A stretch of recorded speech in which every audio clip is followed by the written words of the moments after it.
L'histoire du couvent d'Oberbronn commence en réalité à Niederbronn. C'est là en effet que naît en septembre 1814 Élisabeth Épinger, fondatrice des Sœurs du Très Saint Sauveur, dites Sœurs de Niederbronn. Touchée par l'amour du Christ en croix, le Sauveur, cette jeune femme est habitée par l'ardent désir de faire connaître aux hommes que Dieu les aime et veut leur bonheur. Étant de santé fragile et pauvre, Élisabeth fonde en 1849 un institut religieux pour le soin des malades pauvres et l'assistance à d'autres pauvres. Elle s'installe au Cloesterlé ou Petit Couvent, modeste maison achetée aux sœurs institutrices et, avec l'habit religieux, prend le nom de sœur Alphonse-Marie. La congrégation connaît une extension très rapide et est vite à l'étroit dans les murs de son couvent de Niederbronn.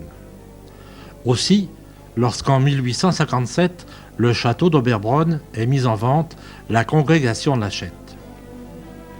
Cette vaste demeure seigneuriale à l'entrée d'Oberbronn avait déjà une histoire longue de plus de 8 siècles, au cours desquels des propriétaires se sont succédés par le jeu des héritages, des mariages, des événements politiques ou des ventes. Des noms illustres, comme les comtes de Lichtenberg, ont marqué ce lieu et laissé des traces dans les pierres du château ou celles du cimetière. De nombreux vestiges, dont les caves, la tourelle, l'escalier à vis, le porche, les portes Renaissance, attestent de l'influence de l'histoire.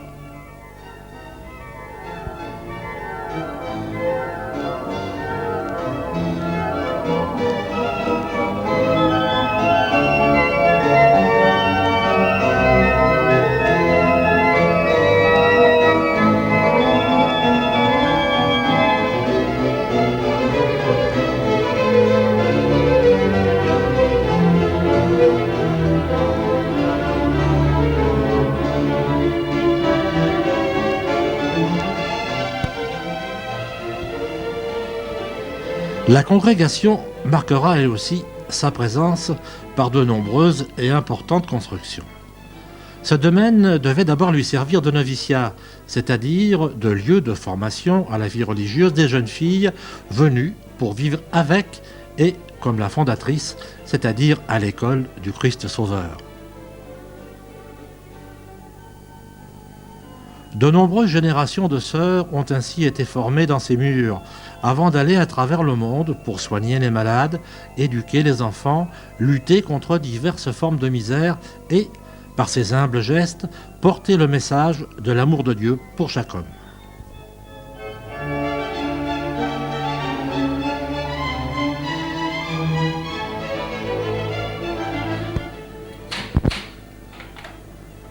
En 1880, ce lieu est devenu maison mère de la congrégation, c'est-à-dire siège de l'administration générale, centre et cœur de toutes les communautés établies dans le monde.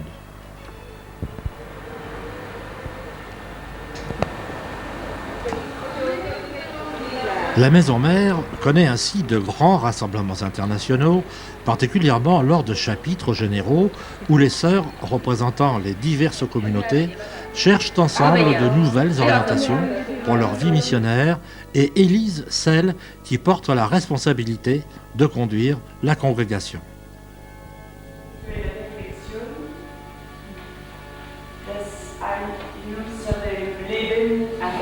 Les sœurs y séjournent aussi pour approfondir ensemble leur vocation et leur mission, pour partager leur expérience, pour se ressourcer spirituellement ou encore pour se reposer. Elles viennent de près ou de loin, de l'Alsace ou d'autres régions de France, mais aussi de l'Allemagne, de la Belgique, de la Hollande, du Portugal et même du Cameroun, de l'Angola et de l'Inde. Elles en repartent pour porter à nouveau le dynamisme puisé à cette source.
Une communauté importante de sœurs anime ce lieu.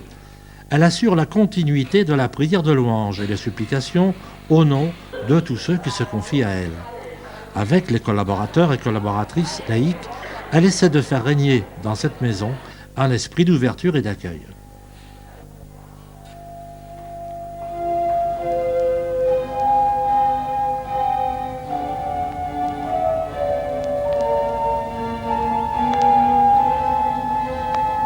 Devenue aujourd'hui trop grande pour les seules activités de la congrégation, le couvent s'ouvre aussi à ceux qui viennent y chercher un espace pour réfléchir, prier ou tout simplement pour se retrouver avec d'autres.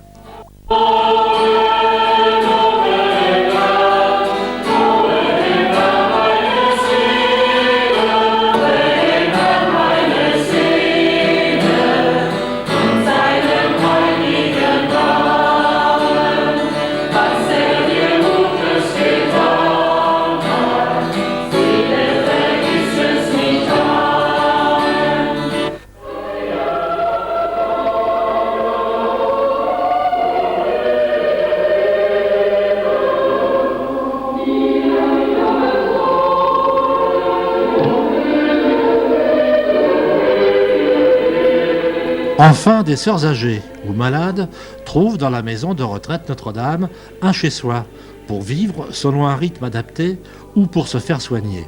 Elles continuent de porter intérêt à ce qui se passe dans le monde qu'elles ont si longtemps servi, en la personne des malades, des enfants abandonnés, des personnes âgées, des pauvres, des fragilisés, des défavorisés par la vie.